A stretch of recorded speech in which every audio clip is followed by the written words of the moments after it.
We have to start off by saying this was a good idea. The documentary of her harm and subsequent abuse by men in the industry, in her own words, was important for Meg and all the women who can receive it now, and for those who it will take maybe even a lifetime to understand the significance of justice this way, this publicly.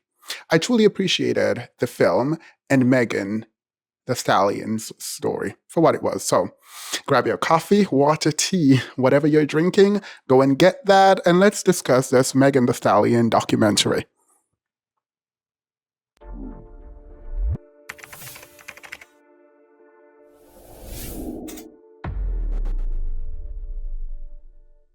I have truly became a fan of Meg. For all that she endured, her album Traumazine has taken on a different meaning for me, and I am appreciative of the work that went into this documentary, this film. I will be using the word film and documentary interchangeably because that's how I speak. And so, yeah, that's what I'll be doing separately. I have decided to not censor myself. I have decided to stop censoring myself to make people comfortable. So let me put this warning up front so that we are all clear. If you love Meg and you do not want to see a critical look at this documentary, you don't want to hear a critical sort of review of this documentary, this video is not the video for you. If you hate Meg, alternatively, and you want me to drag her and tear this project apart, this is also not the video for you. So kind of think about that before you continue. Give you a second. A lot of us do not have a high tolerance for ambiguity when it comes to commentary.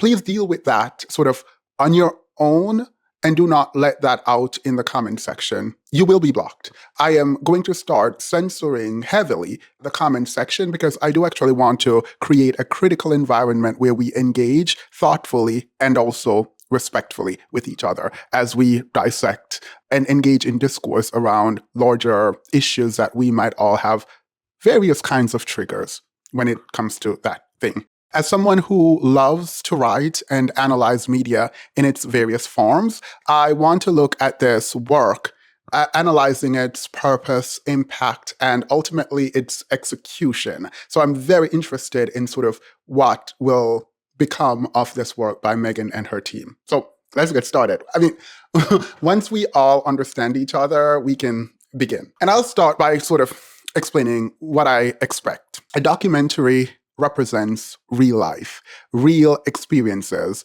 The documentary requires storytelling, the best of which touches you. There should be heart in it, meaning, a reason for its existence.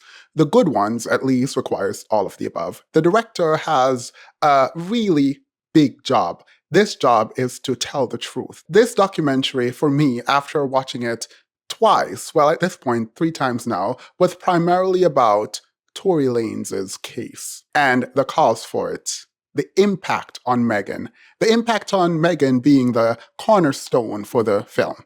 It was a chance for her, Megan, to tell her side of the story, to explain how she felt, what she went through, and how the world responded to her. The documentary's description that is provided before you watch the film is not accurate. And in my opinion, intentionally so. This is not a story about Megan and how she became famous, her childhood, what she did, how she felt when she was on the rise. No, this is about her being shot and the blowback she received for opening up about her victimization. Everything else was context. Even her childhood was all context for the experience of being shot and ridiculed publicly by the entire media apparatus and the general public. Let's talk about something I really appreciated in this doc. I'll start with what I really love. So Megan and her team decided that they would include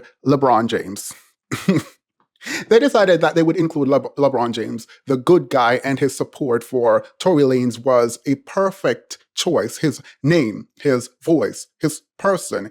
Even the most decent celebrities made their voices heard in the mob that sought to destroy a woman who was shot. The double victimization we saw was very important, and I think should not be overlooked. It was very important as we see the same double victimization reflected in grape, you know what I mean, grape cases, assault cases, and many more. This double victimization is the tool of patriarchy to silence women. That is to ensure that women suffer in silence. Women have to think twice before coming forward and telling their story. Patriarchy in this way silence women and emboldens men to behave poorly. We know we have a problem when victims have to consider the cost of seeking justice. No person should have to consider whether the public is going to shame them before they come out. The public shaming they will face should not be a part of the calculus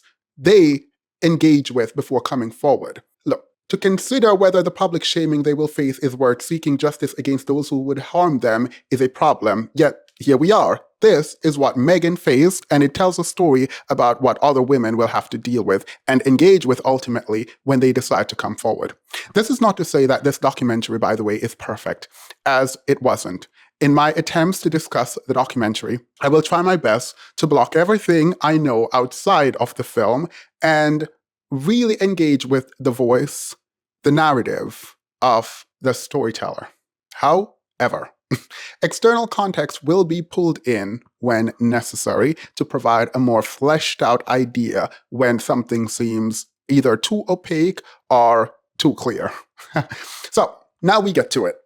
Meg is back in the game, and she has begun to play it. This documentary is not only to talk about how she felt, but it also serves as the proverbial middle finger to all the men and women who came against her, because no weapon formed against... Let me stop. It does. This documentary serves as a middle finger to all the men and women who came against her, who attacked and disparaged her for no reason at all. No reason whatsoever. Upholding patriarchal norms is not a good reason that you would attempt to attack and disparage someone who has already been dragged and abused by Tory Lanez. That is absolutely absurd to me. I think her biggest mistake was not including people who spoke positively and defended her. It is Meghan's story to tell, and if she did not feel defended, if she felt isolated, if she did not feel cared for, she did not feel seen, that is okay. She gets to represent her feelings of isolation and abuse in the way she sees fit. However, and yes, there is a however here, I believe the director's job here is to provide balance. And as powerful, a sort of powerful nod to her supporters, see how people like Taylor Swift encourages her fans to support her, she should have included some of the other people who were in support of her to say, I also saw you and thank you. I think that is very important. Let me explain why it is important to highlight the supporters as opposed to the detractors. Meg doesn't have to do this, but a terrible message from the doc can be, without the inclusion of supporters, if you want Megan the Stallion, to see you, drag her. She will pay attention to you if you drag her, as opposed to the alternative. We can disagree here, but this is my opinion about people's behavior and incentivizing certain kinds of behavior. If we watch the people who control their image, let's say, control the narrative I'm talking about, I'm thinking people like Beyonce, Taylor Swift, and even Selena Gomez, we see them incentivizing the behaviors they want from the audience by highlighting people who are in support of and who show love to them. Even in some of the hardest times, you need to show the people what you want them to do and promote the behaviors that you want them to engage in, not the opposite. Now, I hear you now. Demas, she just wanted to tell her truth. When it comes to pop culture, it is never just about telling your truth. We have to always inspect narrative. What are the narratives here? What is the story being told? And how should we engage with the material? What can we mine for in the content being provided? So let's dive in and start with Kelsey and Meg. Ooh, yeah, I think we should start off looking at Kelsey and Meg's relationship, a critical look. So for the people who love Megan and see no wrong on her side, buckle in or skip. Now, I think you should buckle in and not skip because I do think it's important to engage where we disagree, but this is going to be a little bit nuanced and maybe even rough. For some reason, Megan believes she does not have to meaningfully contend with the relationship between her and Kelsey. Maybe because it is painful, or maybe because she no longer cares for her ex-best friend. However, there is a missing piece of information that is material here. And I will read it the way that I see fit. I will read into it the light, I guess, more favorable to Kelsey, who is the person with the smaller voice comparatively. So I want to apologize in advance. Sorry, this is part of my trade and I cannot help it. So I will read what is happening in the documentary in the light most favorable to the person not speaking. That's how I have to. We are introduced to a beautiful friendship. Two women who seem to love each other. Kelsey seemed to have stepped in when Meg's mother passed. We will discuss Megan's mother and that relationship, that beautiful, amazing relationship later on. But Kelsey and Megan are hugging. They are doing each other's hair. They go everywhere together. Megan brings Kelsey to the award shows. Kelsey expresses just how proud she is of Megan. After all, I mean, Kelsey was instrumental in Megan's first few uploads of her videos rapping onto YouTube. They were truly friends. So what happened? What happened to this friendship? All the support and love and kindness and tenderness and joy that was obviously present at one point. What happened to all of that? Why did Kelsey not speak up for Megan? Why did Kelsey not tell the truth? Why did Kelsey suddenly have amnesia about what happened that night? I cannot just take Megan's word here that money is the reason. I'm not saying it's a lie, but it does feel incomplete. Megan herself explained that she does not even remember what the fight was about in the car before the shooting. This, by the way, Megan's version of her own memory is something that I find very difficult, extremely difficult to accept. And not because I think she's lying, but I think she doesn't feel the need to let us in on specifics, right? But I do find it extremely difficult to accept that Megan does not remember, because she was drinking, what the argument was about. Finding the topic of the fight unimportant versus not remembering are two very different scenarios, right? Megan has invited us to make a judgment. When she says she cannot believe her friend Kelsey betrayed her for money, she is asking us to take her reasoning here as true. Maybe because of my job, I cannot do this. This does not make sense to me. Something feels missing. Something feels unexplained. Something feels hidden, intentionally so. Very rarely will I go, again, outside of the documentary to discuss the doc. But for this, to test the veracity of Meg's claim here, I have to. It has been confirmed that all three parties, Meg, Kelsey, and Tory, slept together. There is some kind of love triangle going on here. Thus, Tory Lanez came out and made a tweet about sleeping with two friends, and Kelsey came out. We'll get into this. The issue is whether Meg slept with someone Tory, her friend, was trying to be with, and did what Meg do, cause a rift. If this was the context for the fight in the car, then the knowledge of it could shape public opinion for why there was a fight that led to a shooting. Who shot the gun? Thankfully, we all now acknowledge that it is in fact Tory. But at the time, the ambiguity about who was doing what would have been important with a confession that there was some foul play happening in terms of Meg not being a good friend to Kelsey by sleeping with Kelsey's man. If Meg slept with her friend's man, let's be real. Let's be real for a second. Tory was for the streets. Like, he did not belong to anyone. However, if Meg knew her friend was messing with Tory and she messed with Tory behind her friend's back, Meg is wrong. We can debate this all we want, but my opinion here does not change. Megan currently has the loudest microphone. While she does not have to engage with this, she brought it up in the documentary.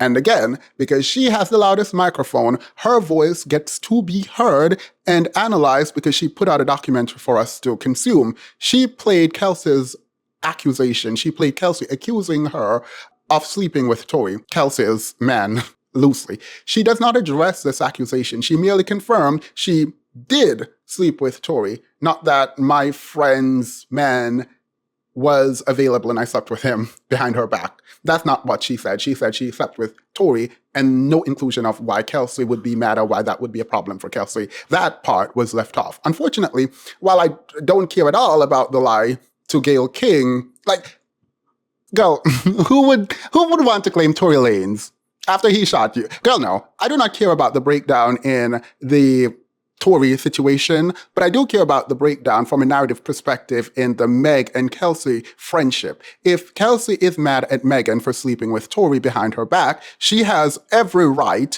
to feel betrayed. A friend does not do this to another friend. I do not care how much you like Megan. I don't care how much you stand for her. If in fact she knew that Kelsey and Tory were messing around and she went behind Kelsey's back to sleep with Tory, that is a problem. Own it.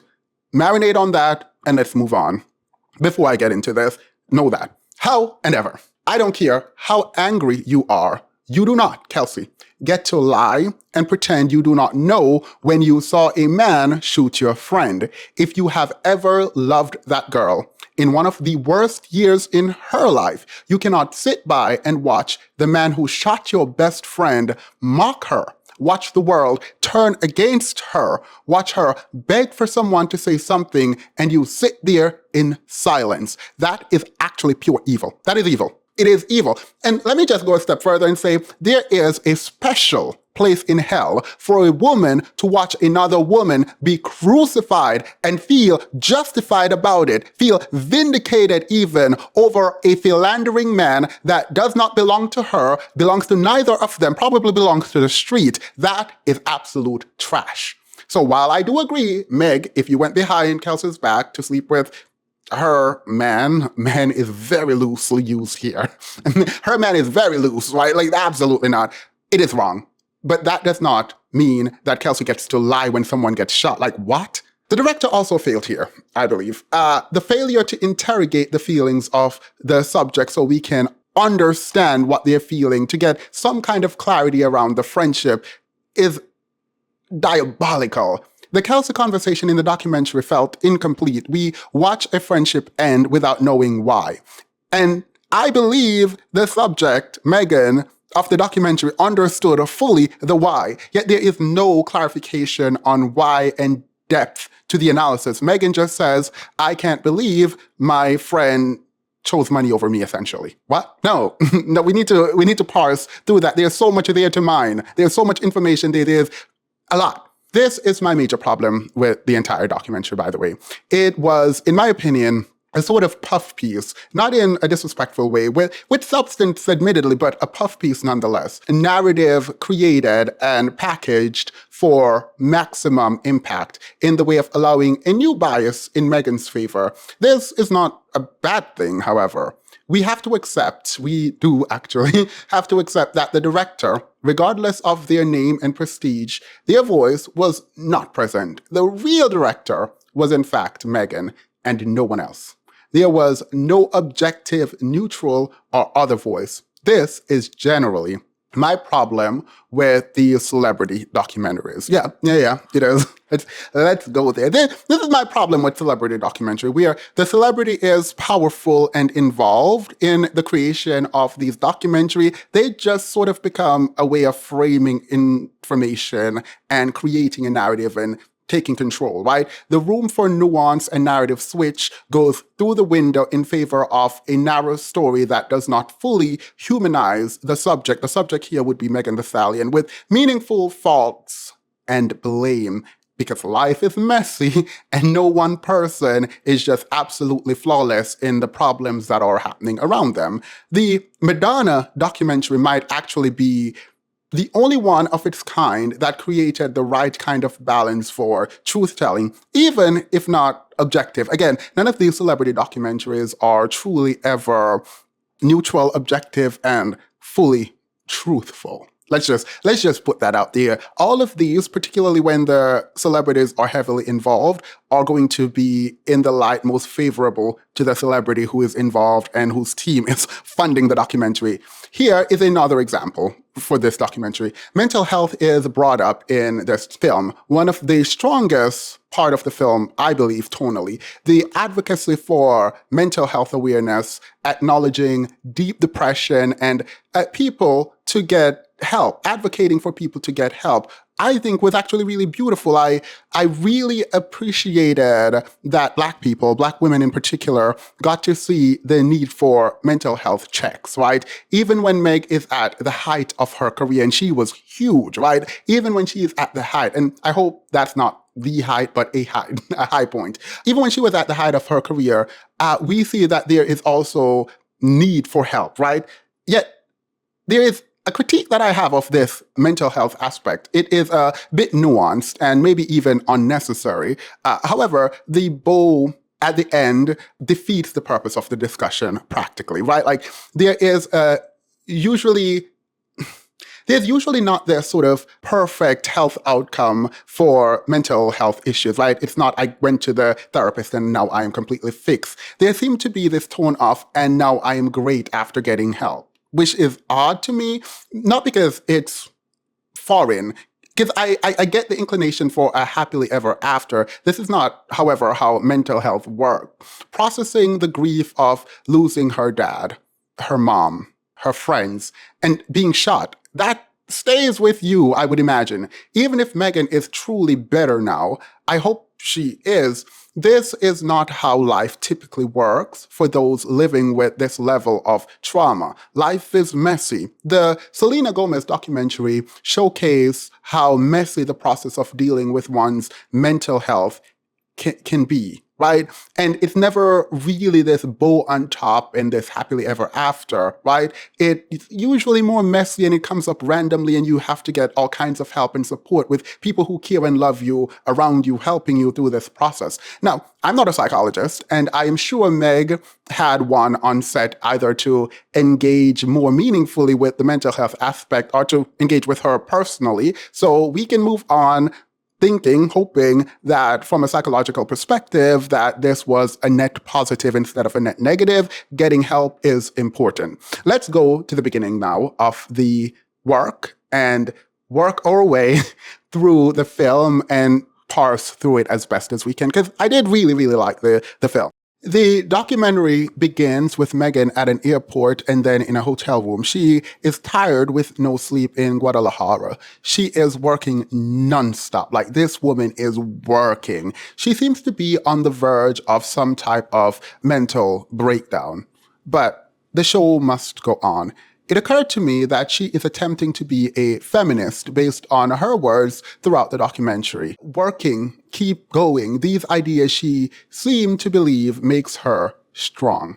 Strength is something Megan is looking for both externally and internally. This is a huge problem and one I hope that she will be resolving, but she's working through it. Megan does not want to seem weak. She is pushing herself because this is what her mother would want. This is what strong women do. I've often thought the feminist moniker was unfairly placed on stars like Megan, and I still do. I think whenever women stand up, everyone say, oh, feminism. But she claims it. She declares my body, my choice, and she's an advocate in her mind. She is self-possessed, but is she trying to empower women? She says yes, she does.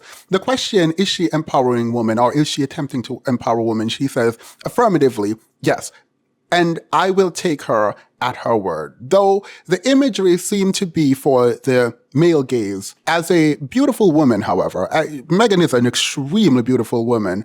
She might never be able to escape the male gaze accusation. Thus, I don't know how much I can flesh out this critique without telling someone how to show up.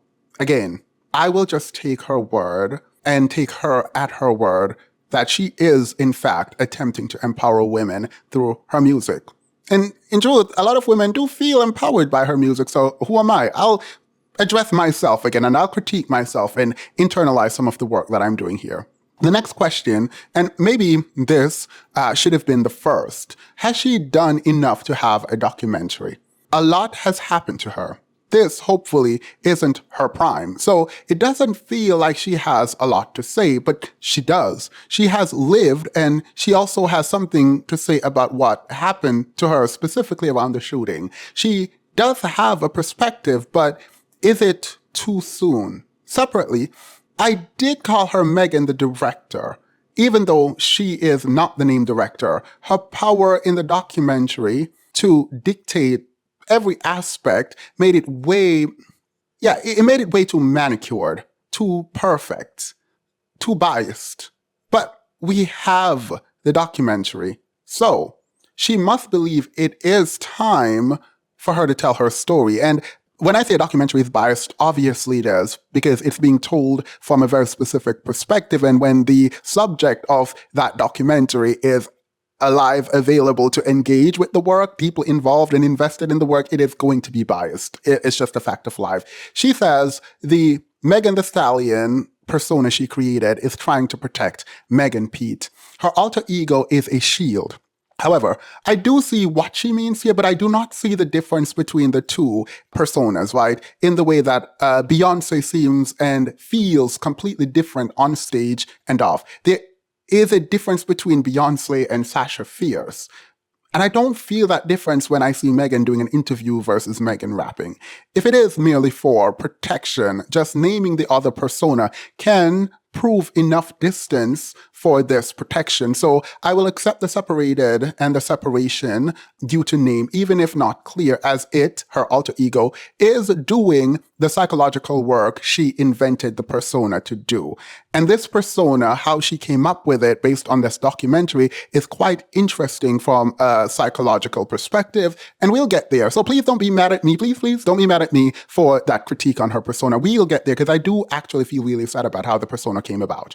The film breaks each section into years, specifically drawing on events that were important each year, having Megan explain all of these events and sort of engage with them. We start at 2021. I'm not sure why they did this, but we watch her, Megan, as she was already Megan Thee Stallion. She had money and fame, yet she continued to get her education. She continued to push for education. The push for education, mind you, feels sincere. It is meaningful. It is real. Then, as I'm watching her in the documentary and she is graduating, my heart broke. It did.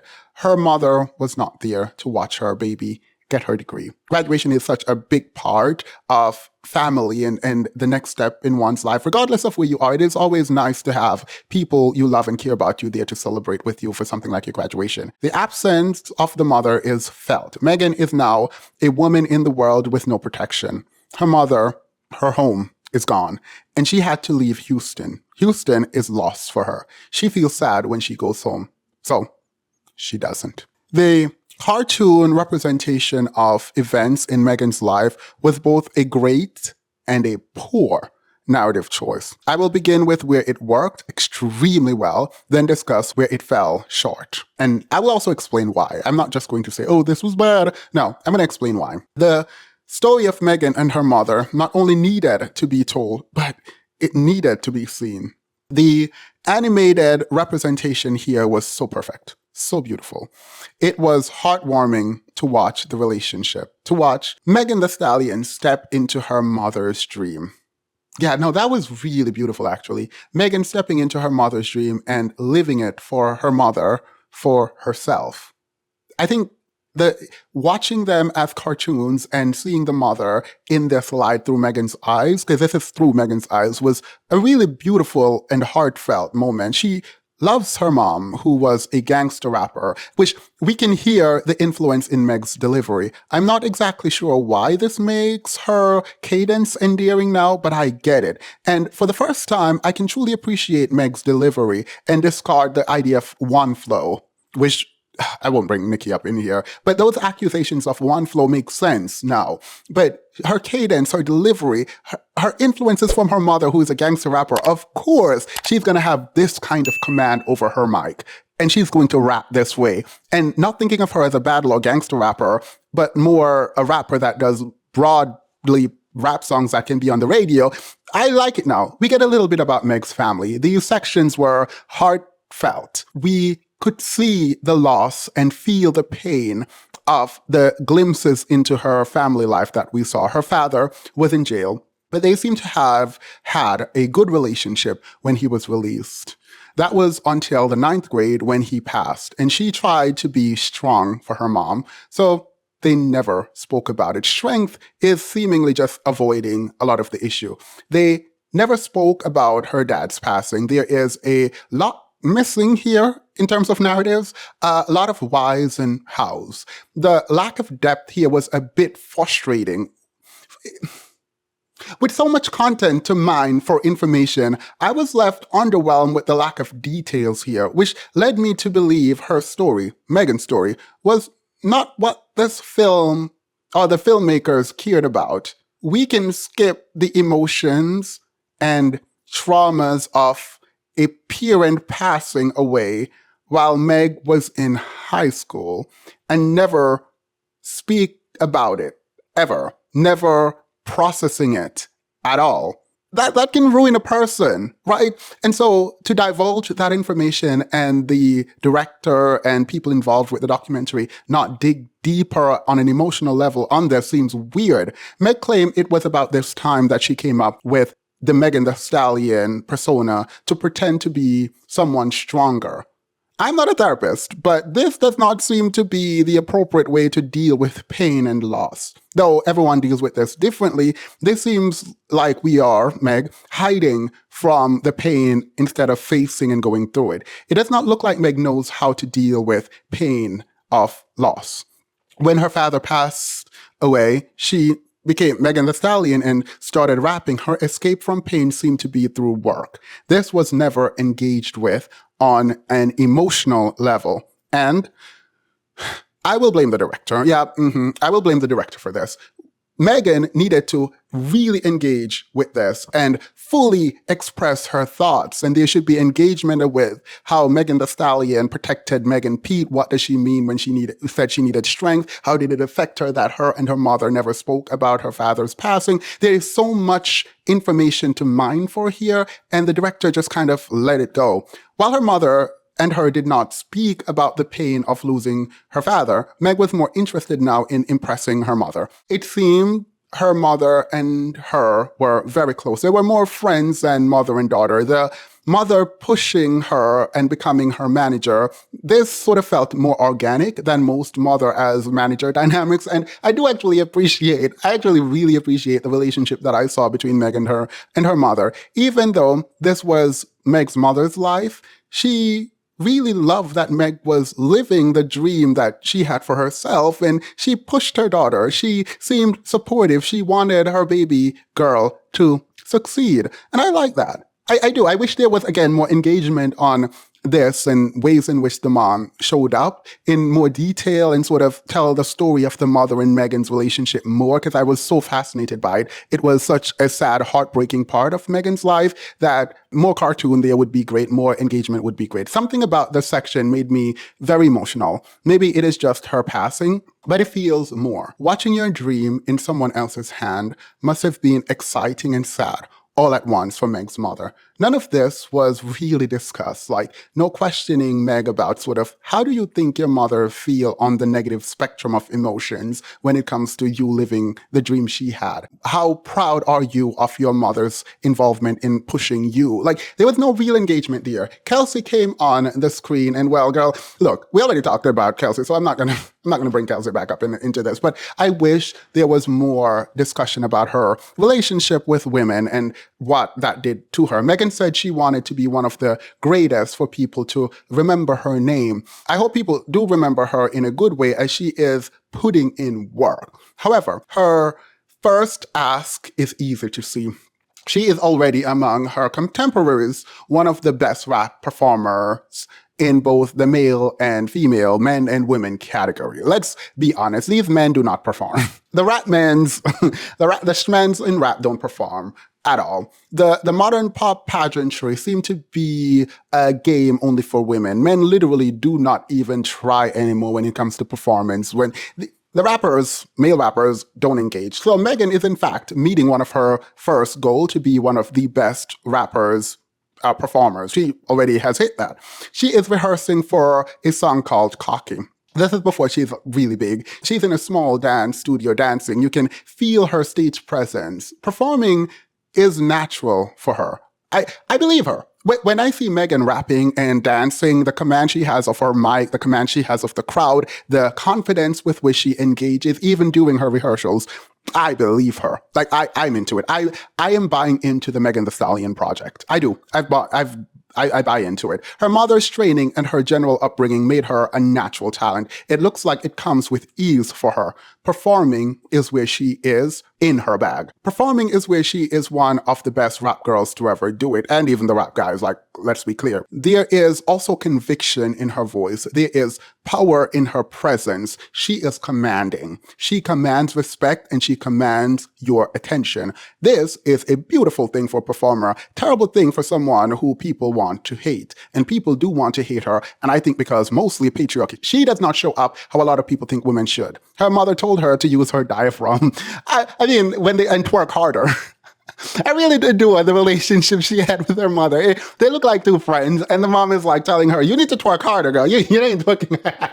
You ain't working harder." Megan put in the work for this. This was not some overnight success. She really did go all in. She really prepared. She was forged in the flame of preparation, of practice, of performance. She did the groundwork. She was going around doing these little performances with her mother right there to correct every mistake and to cheer her on.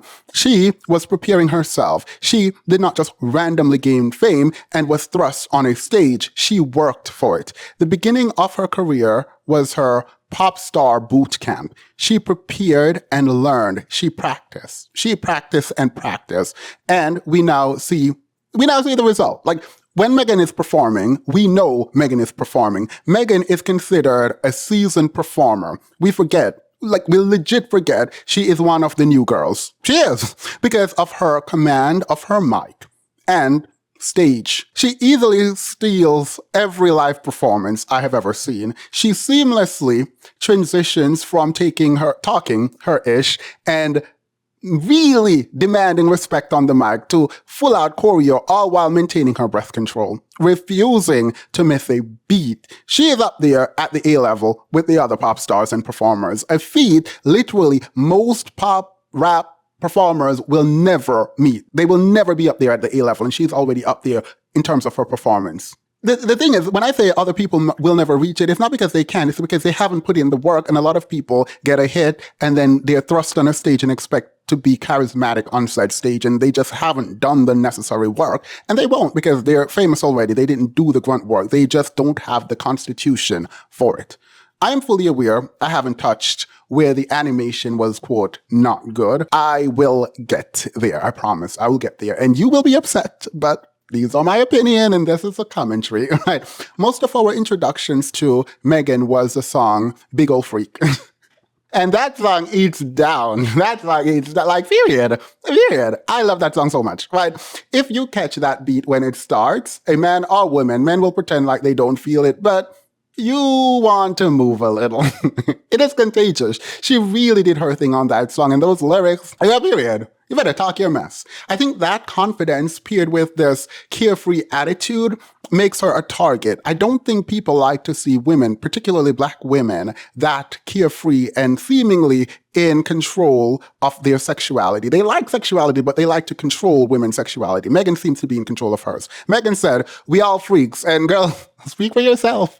You speak for yourself. There is some issue with, I think, sex positivity here. I think there is this sense that you can just sleep with someone and feel nothing. You can just do what you want without being emotionally tied to it. My question, girl, is probably worrying about soul ties and all kinds of other things, including sin and don't do before marriage or whatever. I don't care nothing about none of that. Let me be clear. Let me be very, I care nothing about none of that. My advice is, and I have to, sorry, I have to say this, is to stay safe, protect yourself, and no, not every man or woman can just sleep with someone without the emotional baggage. I don't know necessarily that this is what Megan is promoting, but I've seen a lot of commentary that says, oh, people are just mad she can just sleep with anyone and not have the emotional baggage, and this is what she promotes because women can do it too. I'm not even critiquing that. As someone who needs emotional connection myself, please don't feel like you need to be able to shut off emotionally and not connect because that is what is being sold. Again, I'm not arguing that that's what Megan is selling, but if you believe that is what Megan is selling or anyone is selling, for the girlies and boys who just sleep around and they don't catch feelings, good luck to you all and be safe. Like for some of us, if you hold our hands too tightly, we might think we're in a relationship. So not everyone can do it. I think not everyone can do it. And if Megan can do this, I don't know why people are saying she can do it. I don't know if she said that. I don't remember her saying that, but good on her. Like, I don't care. Why are you mad? Don't feel shame though, if you are not someone who can just do things without feeling. Just know you have to navigate the world a little differently, I guess. But I don't think that means you need to shame Megan Thee Stallion. Like, that's weird. That she's like not like other girls. Like, let that girl live. Now back to the very explicit kind of sexuality for empowerment. This is not my favorite kind of sort of empowerment, not because of how explicit it is, but because it feels like it was hijacked by men and specifically tailored for the male gaze. It still feels like an audition to be chosen by a man. This observation might actually be way off, and I have to own this. That I do think that a lot of female empowerment has been hijacked by men in the industry to sell an image they find acceptable. You can correct me below. Just the vibe I get. That's what I'm talking about. Plus, I'm a man. My opinion on what makes something empowering specifically to women is pretty irrelevant, hopefully. At least it should generally be. If you feel empowered, you feel empowered, right? Like, forget what anyone else want to say. If you feel empowered, you feel empowered. And that's on period. That's on Mary Had a Little Lamb. She, Megan, is a feminist by her own admission. And well, the world is going to have to deal with it. It's her confidence. It's her life. And I love to see it. I do actually really like Megan's image. And again, I'm really pro the Megan project. The year 2019 was really stressful. And this is where the documentary goes next. Megan's entire world would be turned upside down. Meg's mother, who ran everything for her, would pass. She was there. She had knowledge. And most importantly, this is Meg's mom. She had Meg's back. Her mom called. She was not speaking right in Megan's word. She slurred her words and she asked Megan to call 911. She believed something was wrong with her. Knowing her body, knowing how she interacted with the world, Megan's mom knew something was off. So she calls her daughter and tells her daughter to call 911. Megan did. This part got me. I know kids are supposed to outlive their parents, and I hope to live a long, healthy life. However, I need my mother to outlive me. Let's just do it. I need my mom to outlive me. I do not know if it is possible for me to continue living without my mother. Like, I don't know what life would be without her. And I know this is selfish. Like, I know this. The pain she would feel if something were to happen to me would be catastrophic. But she has another child. She got another child. I am the youngest. I have an elder brother. I don't have another mother. I literally cannot go forward without her. Absolutely. Everything I have done in my life, in my career, was to make her proud. She is right now very proud of me, and I want to keep her that way. So I sympathize. I see through Meghan's eyes. I understand on a deep level, based on what Meghan has told us, what she's going through because she did everything to get her mother's approval, and her mother is gone. Meg's mother had a tumor in her brain. I do remember this when it was announced to the world about how this lady was really suffering, and the pain, just the pain that I think the collective audience felt. However, people started saying Meghan sacrificed her mother. Like, people are actually kind of sick. I think part of the problem is that we think Meg does not seem to know how to show emotions. She feels, I think people see her as inauthentic because of how she emotes. We are not used to it. It feels unreal, and this we take to mean she is insincere. The fact that people used how she processed it to say that she was in some kind of cult Illuminati foolishness and she unalived her mother and said it with such vigor online was weird. And we forget, like, if you remember, her and her mother did not even speak about her father's passing. People process differently. I do not agree with the assessment that she is unfeeling, and I try to take her at her word when she speaks. Not everyone breaks down for people to see. Unless you can prove the sacrifice story, I don't want to hear it. I did feel her pain, and she does not owe the public her mourning. She does not owe us her process. She does not owe us her pain. That is deeply personal and her choice to make about how she wants to go about that with her therapist and the people in her life that she cares about. Her mom started having back-to-back seizures and then became unresponsive. She was dealing with her nights at the hospital. She was dealing, Meghan, with her pain by being at the hospital. She had to make the decision to pull the plug, and her mother passed the following day. Now, I don't know what this does to a child. Like, imagine that kind of pain. I can't imagine it, but I am inviting you to imagine that kind of pain. The story of Meghan is a story of a woman all alone in the world, even with millions of people praising her, but not many people to trust or be safe with.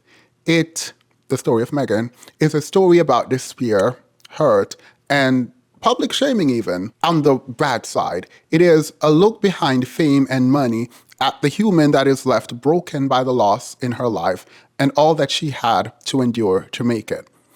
The questions fundamentally now are, was all of this worth it?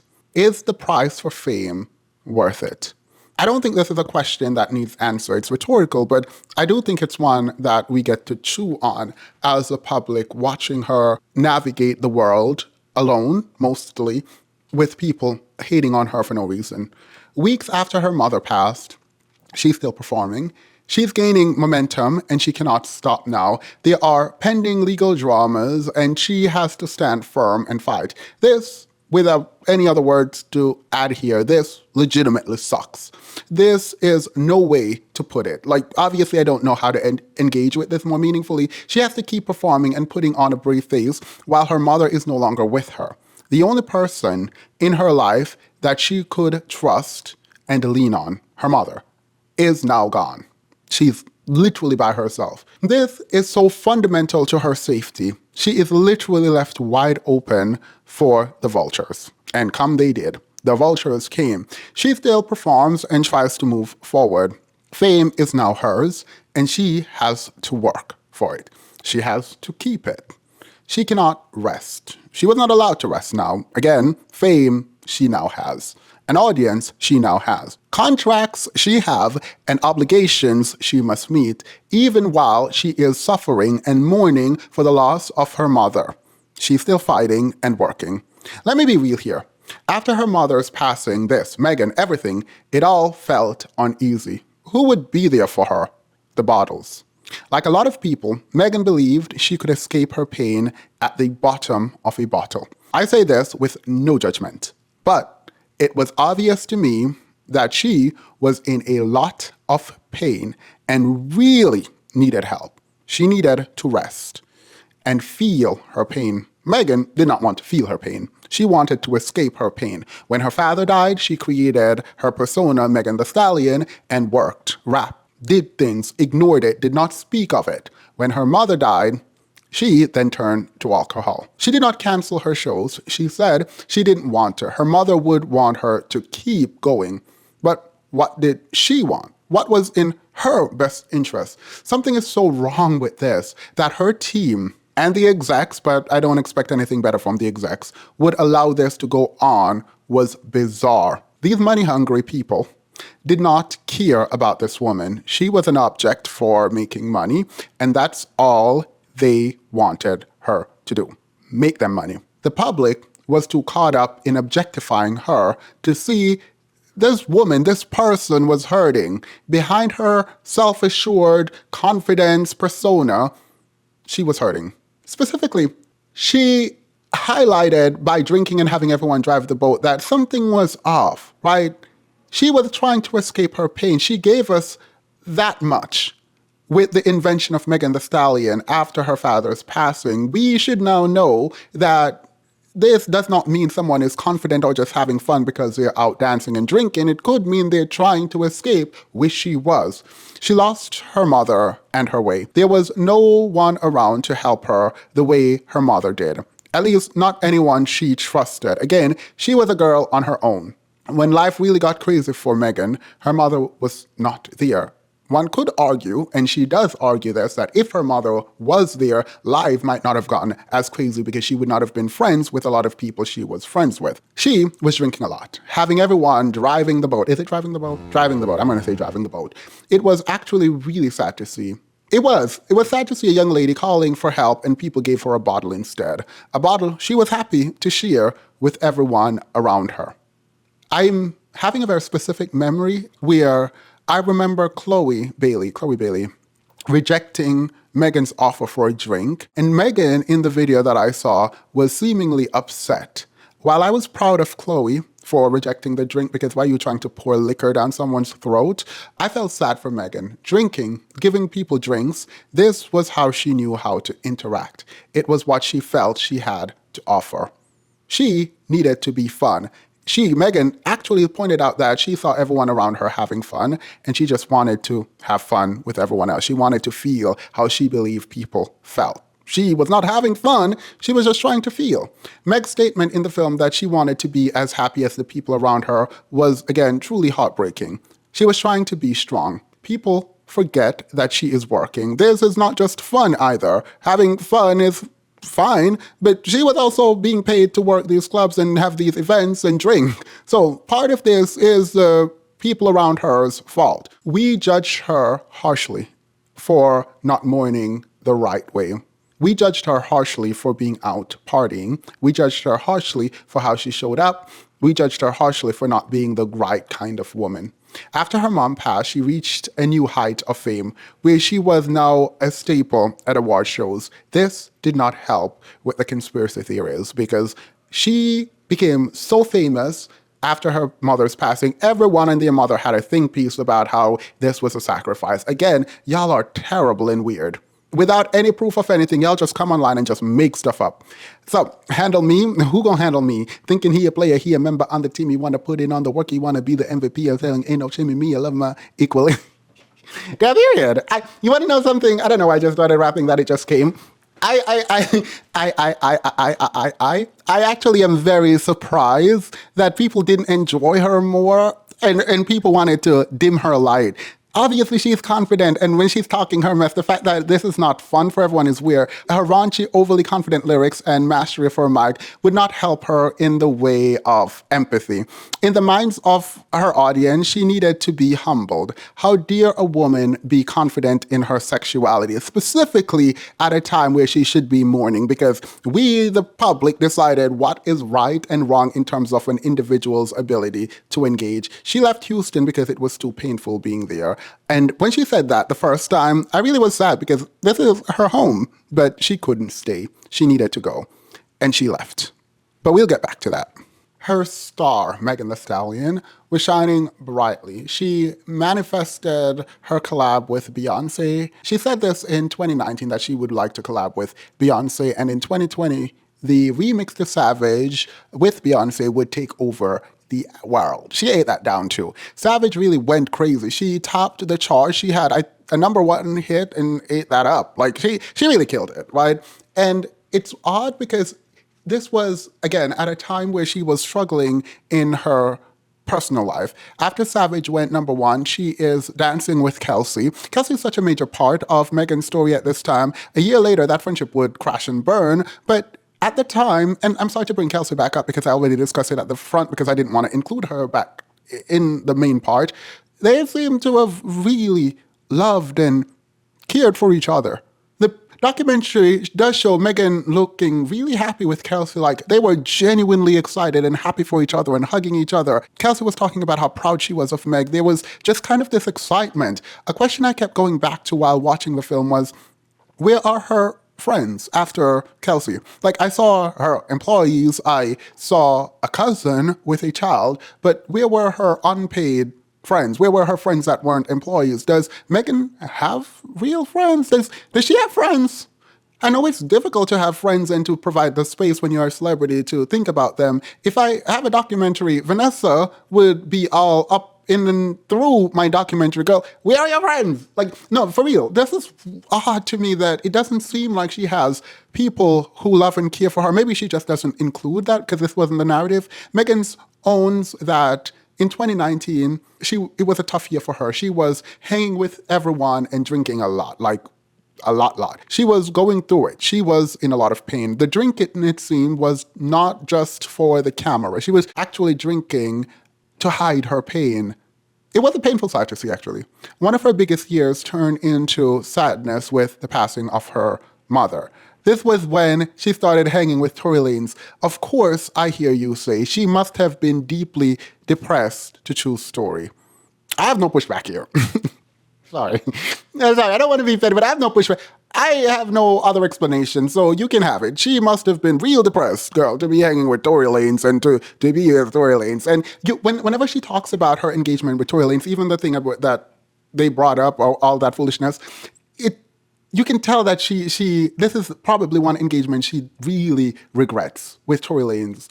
When it comes to Tory, it was not his duty to help her, and he certainly did not help. They would go live on Instagram together and kept drinking. They connected over both losing their mother. She thought they were really friends. Now, I don't know her definition of friendship, but I do think we get to challenge her narrative here. This was, I believe, and I believe she believes, this was more than a friendship, and she understood that. She explains later, but this narrative paints the wrong picture, I believe.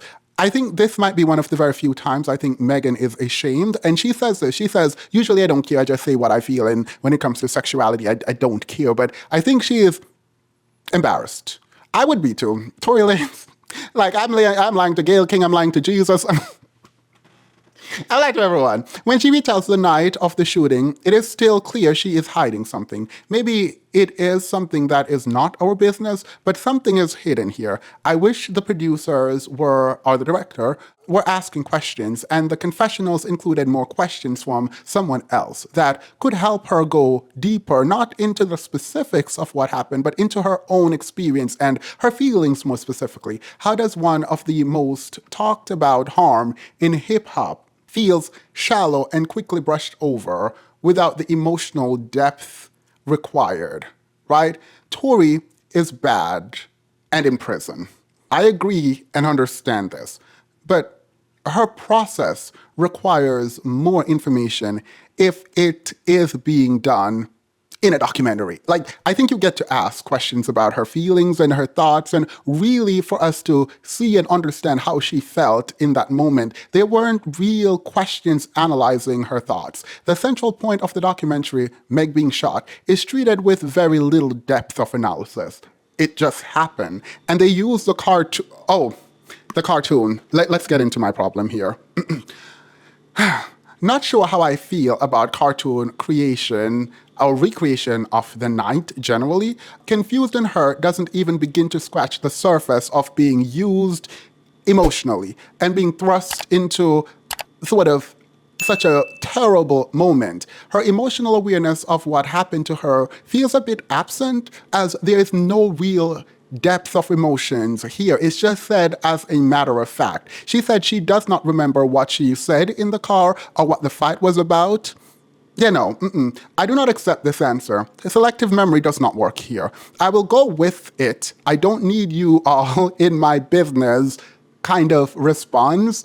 down in the comments. Like, I will go with that she doesn't remember, but I would prefer I don't want to tell you. But why create the documentary if you aren't going to dig deeper and provide more information? She explained that she does not remember the conversation. However, she knew she was talking mess. And she's talking about Tory Lanez, and he was probably offended. She left the car, and Tory told her to get back in the car. She does get back in the car, as they were very close in her mind and based on where she was to her house. She goes to tell us about what Tory was thinking. I don't know narratively if I would have allowed this if I were the director, but I'm not a director. But maybe this is my lawyer brain kicking in, but she goes to tell us about what Tory was thinking, and she said, he was so angry, quote, his feelings were hurt by a woman. This, obviously, is from her perspective. This is her interpretation, and I would not have allowed this as part of the documentary. Tory could just be a violent dwarf. Like, he reflects... I'm not going to drag. He's already in jail. He's in prison. I don't need to drag him. Her reflection here is not a big issue, but I don't think it was the right narrative choice. I think she could have explained what she saw, how she felt, and I would have digged into her feelings as opposed to her projecting into Tory's. Not a big deal again, but just something that I noticed. The fight continues. She got out of the car a second time, and Tory comes out of the car and says, dance, B-word, and proceeds to shoot at her, her feet. Again, when it comes to the cartoon reenactment here, I think it was absolutely out of order for so many reasons, but I will leave that alone. No, let me address it quickly. Let's do it. No, I'm not leaving it alone. Sorry to my Discord. Y'all can drag me on Friday. I'm going live and we can talk about it. In the cartoon, Meg is crawling from Tory, who shot her in the feet. He is menacingly walking over her as she is crawling away, not able to stand. This looks like a scene straight out of a horror film, as we see Tory menacingly walking behind Megan with a gun as she is unable to stand crawling, and there's a trail of blood behind her as she crawls away from him. While I believe Meg was shot by Tory, I assumed it was due to the bullet ricocheting and Tory might have not meant to shoot her, but shooting in her direction is enough, and he should be under the jail, under the prison. You do not get to shoot, even if you didn't mean to shoot her, a gun in someone's direction. You don't get that. No, absolutely not, right? And that's enough. That is enough. I wanted this clarified by Meg. I wanted to hear Meg's interpretation, though it didn't matter, since you're shooting her is enough. You should be in prison. I keep repeating this because this is important. This is why I like when the producers or an interviewer is there to help people parse through their thoughts in a documentary. The story is told and understood. Tory is in prison. It is Meg's turn now to really express how she felt and what happened from her vantage point, from her perspective, how she engaged. She's doing this. She's telling the story. The cartoon reenactment take the burden from her and retell the story in a different narrative voice. The cartoon was emotional, yet it felt heavy-handed. Like, the cartoon felt like there was a lot of creative choices and decision-making going on that was outside the context of the story that was actually being told. Megan said, Tory can't believe he shot me at this point. He became very apologetic. Right? Now, I don't care about how apologetic you become. You shot in my direction, so you're going to prison, right? That is enough. This cartoon doesn't show that. I'm not saying it has to. However, it was a completely different tone from the story being told by Megan. The decision was extremely bad on the part of the creator of the documentary. Megan is telling a story about a junk man who shot in her direction, shot her, and should go to prison for it. The animation is telling a story of a man shooting a woman, walking behind her and trying to kill her. Those are two very different stories. I really dislike the attempt to over-dramatize an already serious event. Did the creator here not believe the story? Was Megan's story seen as not enough? It should be enough. The story as it is being told by Megan is enough. There does not have to be any creative licensing here to make it more dramatic. What Tory did was terrible and bad, and he should be in prison for it. The narrative choice feels heavy-handed. Tory is even alleged to have offered $1 million to cover up the story. Initially, Megan said she stepped on glass. In the wake of George Floyd, Megan did not want the situation to escalate any further. This is very different than the story being told by the cartoon we were watching. I don't know what people think after they have been shot, so I will believe her here. This is the same woman who got into a fight. I believe she was thinking about George Floyd. I'll give her that. Because Megan is the same person who got into a fight with her boyfriend in the past. And when the police asked her about if the man hit her, she lied that they were not fighting. She lied that her boyfriend did not hit her, that she was not being abused or anything. They were fighting, but she lied that she wasn't being hit. Megan does cover for men who harm her. And when it was the men's turn to cover for her, her boyfriend at the time said, no, she definitely hit me. Yeah, she definitely hit me, and Megan was arrested. She did not want to see Tory shot, so she lied for him after he shot her. This feels reminiscent of the story she told about the man, her boyfriend, that she was in a fight with, that lied and said she's the one who hit him after he protected her. There is a conversation here that we already have about women, or had, about women protecting their abusers. But just stop. That is it. That is a conversation. When it comes to protecting your abusers, don't.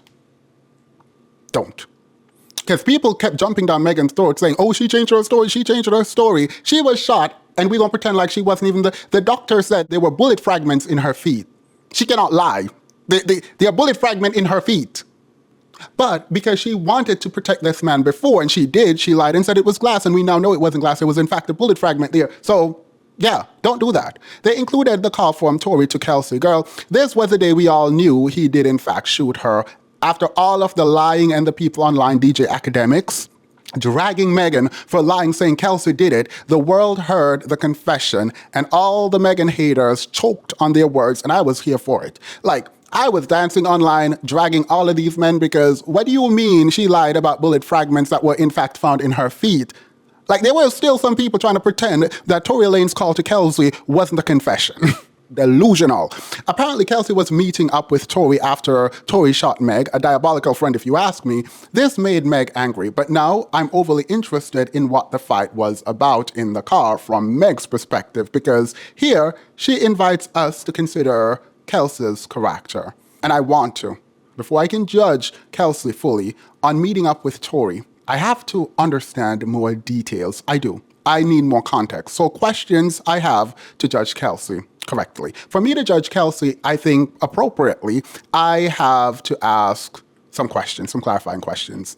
What was the fight in the car about? And I don't care nothing what Kelsey got to say. I don't care nothing what Tory got to say. I only care about the answer to this question from Megan's perspective, because she keeps saying she forgets, and I do not believe her.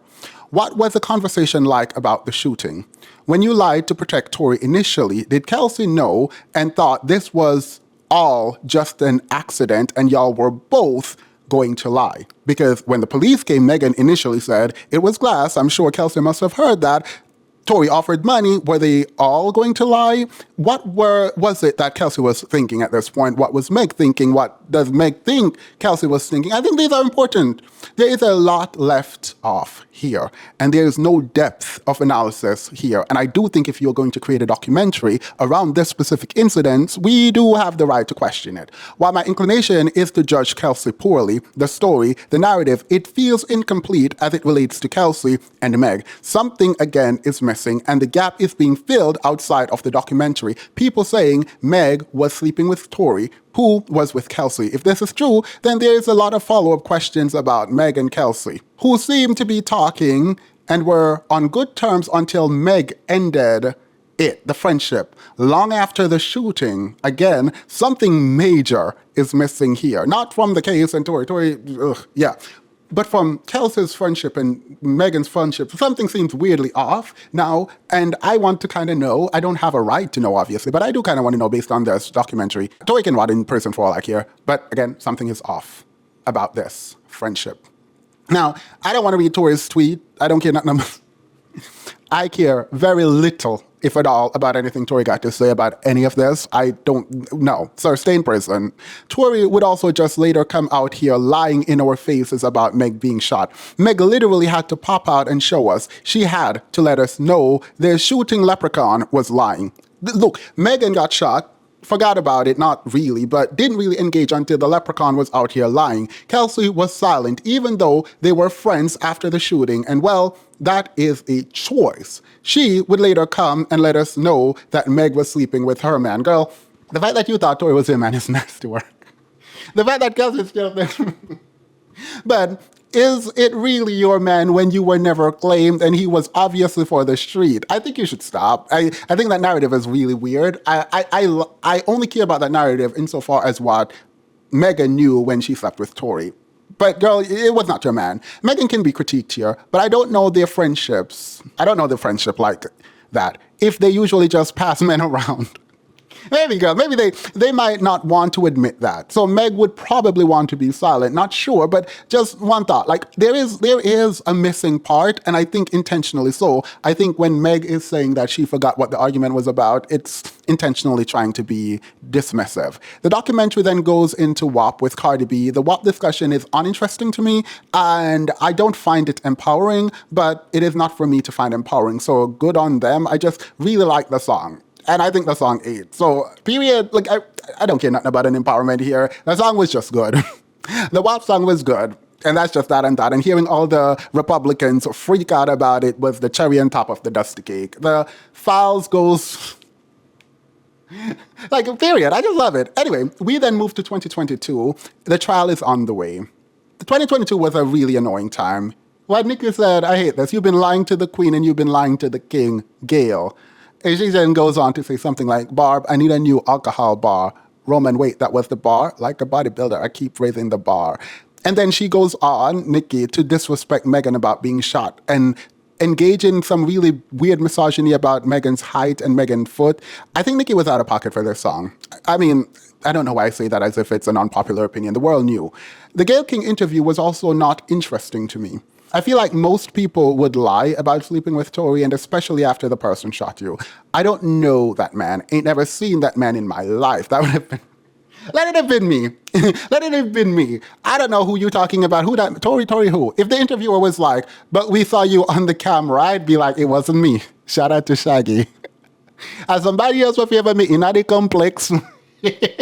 It wasn't me. God, it would not have been me. You could have caught me on camera. It definitely wasn't me. Somebody else, if you ever meet in the complex. Did you have a sexual relationship with Tory? Was the question.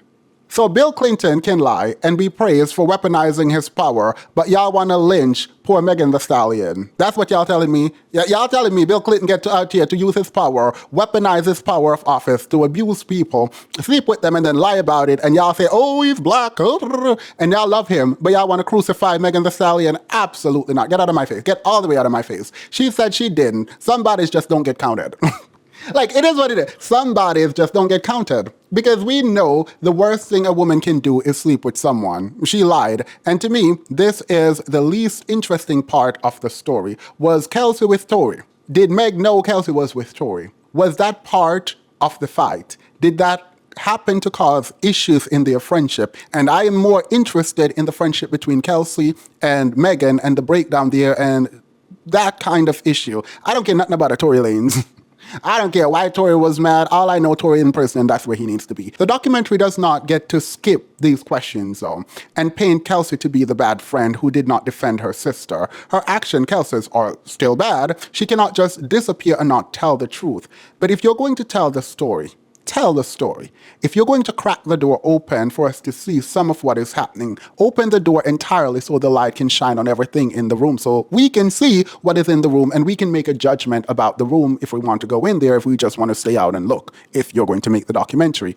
I have thoughts on her manager and generally who these women all select as their manager, but I will leave that alone because this is not the video and that is not what this documentary is about. We see Megan and she's in the dock. She's upset about Gail King's question, and she's upset she had to talk about a relationship with a man that shot her. I can understand how hard that is for her. But unfortunately, the lie she told was not just going to disappear. While it seemed unfair to be asked the question, it was an obvious ask. It was. With all the rumors happening, going on around, that question was going to come up. And I know a lot of people say it was an unfair question. It was a disrespectful question by Gail King. Gail King was maybe being messy, who knows? But that question was going to be asked. Everyone wanted to know the context for the fight that led to the shooting. That she was not prepared for the question is her and her team's fault, no one else's. With all of the information and the content creation around her, Kelsey and Tory, to not know that question was coming is weird to me. That she was shamed for her sex life is a society problem, and I empathize with her. None of this changed the fact that she was right and Tory was wrong, and where he needs to be is where he is. And I love that. I love that so much. But the conversation about was she with Tory and was there an issue around Kelsey is important. The fact that she said no, she wasn't intimate with Tory meant that the follow-up question about Kelsey and what the fight was about never came up in that way. So I don't think it was an unfair question. The manager gave nothing, said nothing. It is annoying, but I said I won't get into the manager, so I will continue. She claims that she was friends with Kelsey Megan for too long, and she did not think money could get between their friendship. Okay, money and you allegedly sleeping with her man. Like, this is the thing. Whether or not she slept with someone doesn't matter generally. But for the specific claims being made, it's odd to say, okay, money came between me and my friend, while your friend is saying, oh, so you slept with my man and you betrayed my trust. Like, her unwillingness to be partly the villain in her friendship with Kelsey annoys me. Not the villain in her story, but the villain in a friendship with Kelsey.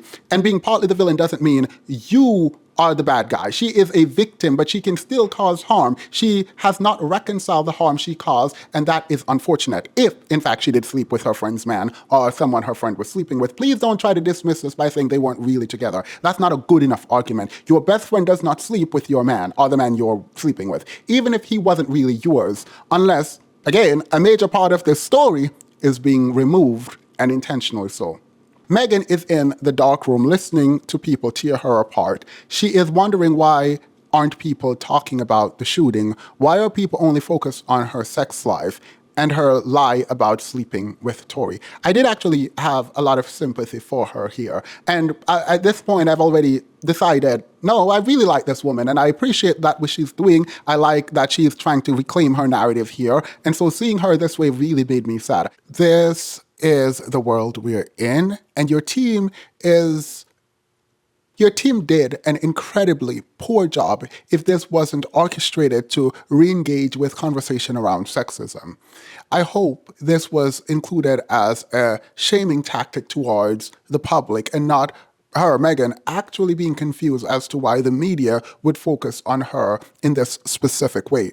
It is wrong. But if you're playing the game of celebrity, I'm hopeful that you understand media strategy and sort of public sentiment and how to use that to your benefit. I hope Megan being surprised about what the focus was more about shaming the public and trying to change the climate as opposed to being actually surprised. Whoever told her to drop in, quote, if my mom was here, I wouldn't be going through this, they need a raise. If she actually felt that, then good on her. But whoever said it, whoever did that, need a raid. That is high-level narrative crafting right there. Like, I appreciate confess and refocus the energy. It worked. You refocus in a way that allows energy and questions around Megan and people who might be concerned about, I don't know, who she's sleeping with, to think more broadly about who she is, where she is, and why she is where she is because of all the pain. I felt it. All the pain that she went through. For the Tory Kelsey part of the documentary, nothing new was expressed. We already knew all of the information we were giving. The missing part was about her and Kelsey, and she just chose not to give that information or even address it at all. The producer failed to provide meaningful updates here. The story that we already knew was just retold, not even from a different perspective here when it came to the shooting itself, just retold. Megan says, I talk back, I fight back. And to that I say, period. I have a new sort of appreciation for her, Megan, and her song, Not Nice. I would rap it, but I'm not. I have appreciation for her. The documentary tries to make the case for Megan being in control of her creative direction for performances, from speaking to the dancers to the audio producers and techs.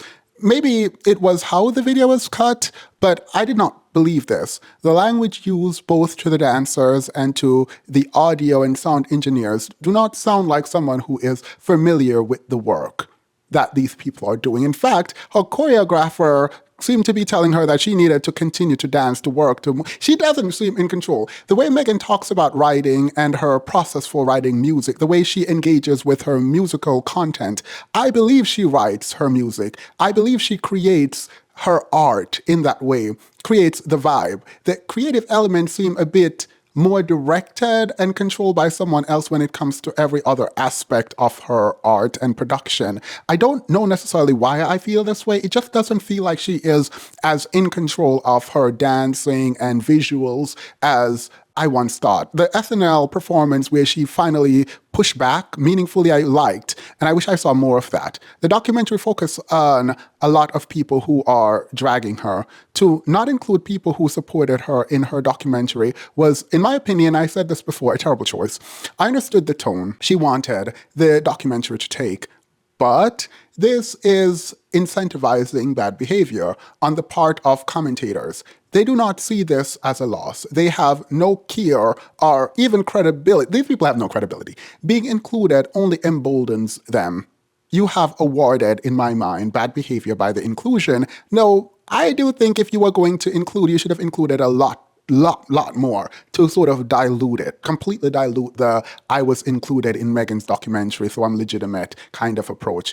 She felt hated and on edge, like everyone hated her. Watching her break down and cry sort of broke my heart. There was scenes in the hotel when she didn't get the chip I think she wanted, which was frustrating for her. Now, I would be a horrible celebrity. Let me be very clear. No one has any pretense here. I would be a horrible celebrity because I will send you out to get my chip. What do you mean? We're absolutely not about to just be sitting around when you got the wrong chip. Yeah, it's a chip. No, I have a craving for it. I said to have it there. I'm paying all of y'all's bills. No, you're going to find that chip. Like, you're going to sit there talking about how the chip was wrong. Someone is going to go get it. Like, no, someone is going to go get it. And if there is not a reasonable excuse for why the correct thing wasn't here when I wanted it, someone is getting fired. I recognize I have a lot of privilege here because as a man, me saying that would be fine. And if she did it, she would be called all kinds of names. Anyway, she ate the Plan B performance. Like, I was very proud of her, but I don't care nothing about that. I care about the fact that her team seemed to not be...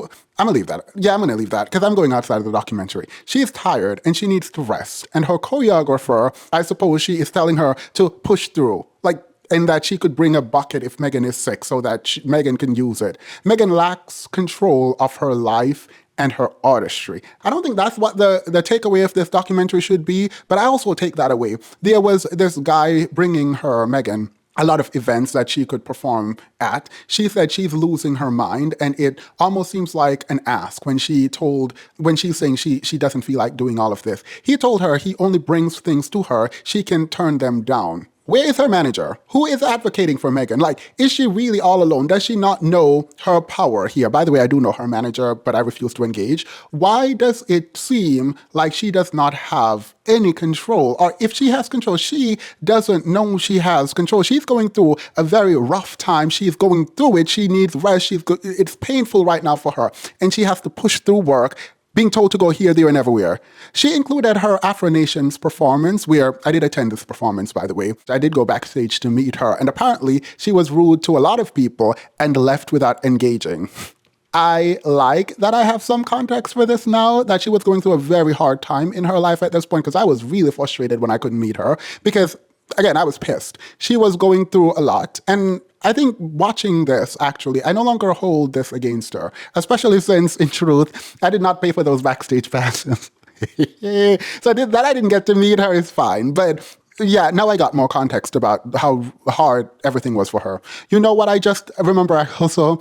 that in the documentary, Tory and his antics after shooting Megan before he went to prison, I'm just remembering how terrible it was. And not just because it was in the documentary, but because, like, I didn't really think about how Tory was, like, diabolical, chopping up horse legs, right? Like, in his videos. The baby brought him out.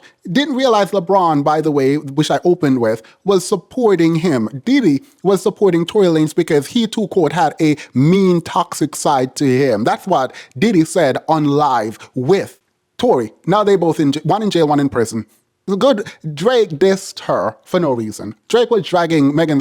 Why was Drake These men are trash. Like, for real. Hating on BBL, walking around with the same scars.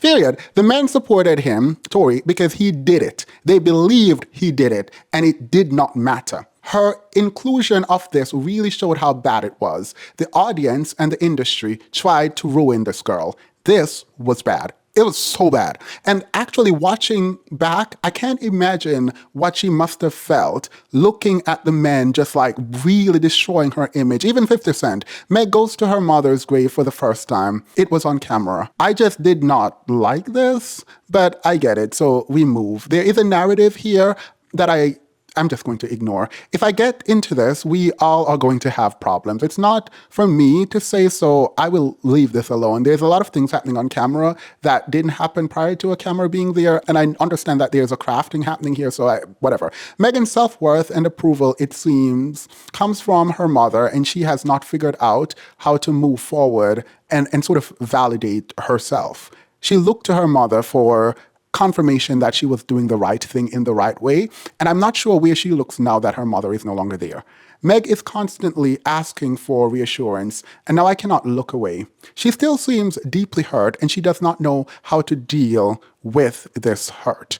The most obvious was after the SNL performance where she came in and was asking about how she looked, how she did, and that kind of reassurance was necessary. The documentary concludes with, I think, an amazing point. I think it was a good story. 3.5 out of 5. I think it was deeply touching. I am now a Meg fan. I like that the film did, even if I did not always agree with some of the choices made, did in fact highlight who Megan was and that she was a human who was hurting. We know the story of a woman who feels unworthy and alone, someone who is by herself with all her fans. Megan seemed to be someone who ruminates and really internalizes comments about her, particularly the negative comments. And that's really unfortunate because there's a lot of positive out there, but I also understand the human brain to some extent and our need to see the bad and only focus on the bad. She has been in the spotlight for a short time, and yet she has experienced extreme highs and lows. There is a sadness to realize truly how the world views Black women and treats them for dealing with their pain in a way that is not always obvious that they're hurting.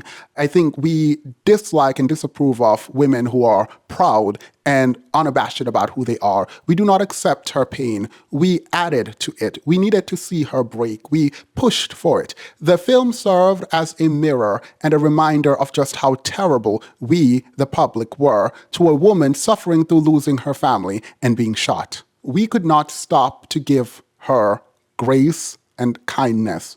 We dragged, and dragged some more. And we did that to protect, and by we, I'm using we loosely because I was dragging Tory Lanez. I might not have been a Megan Thee Stallion fan, but I was deeply defensive of her and protective of her. The public did that to protect the man, the abuser. He attempted to bury her. We attempted to bury her. I'm glad she went to therapy and it seemed to have helped her. I'm glad she gained control of her narrative. I'm glad she pushed back. I'm glad she fought and I'm glad she won. I believe her that the case was about more than just her and Tory. And I am happy she got to send the message she wanted to send in the way that she wanted to send it. I am happy that she felt justice worked and bent in her favor. Closing with a hopeful message. And here, mental health advocacy, it did feel a bit hollow with a bow at the end. This is not how life works. I said this before. There is still the struggle whenever you decide to work on yourself. But I was okay with it. I was okay with the message. I liked the message, and I liked that she deeply engaged with mental health. She does not have to address your plastic surgery rumors. And I saw a lot of these comments. Are you going to talk about the plastic surgery? You got Megan? Get a life. She does not need to deal with that. To Megan, I want to say this was a job well done. I cannot wait to see her at the top of the charts again. I do hope the documentary shield her some from the mountain of hate and the rage that came to be pouring down on her from so many different directions. I hope this is a reclamation of her narrative, her artistry, and her celebrity. And I do wish her the best. I'm a fan now. I like her voice. I understand her voice now. I didn't before, but realizing where her mom came from in terms of the artistic sort of development and how she modeled a lot of that off of her mom, who was a gangster rapper, I get it. And I love the confidence and the unabashed way in which she shows up. So Haters gonna gotta keep eating their heart out. Period. In any case, I will end here. It was a lovely, lovely documentary. Again, I give it a 3.5 out of 5. My scale for rating documentaries out of 5 is very difficult, right? So please take that as doing really, really well. So that's just that on that. Remember to like, share, comment, and subscribe, and I will see you again later. Bye. Oh, I go live on Fridays at 6 p.m. Eastern Standard Time. So just an FYI, we can talk. I will be live. And when I post this, we can discuss. You can disagree respectfully. And remember, I am monitoring my chat. You do not get to disrespect her, me, or anyone else in this community. All right. On that note, I am gone. For real, for real. Bye.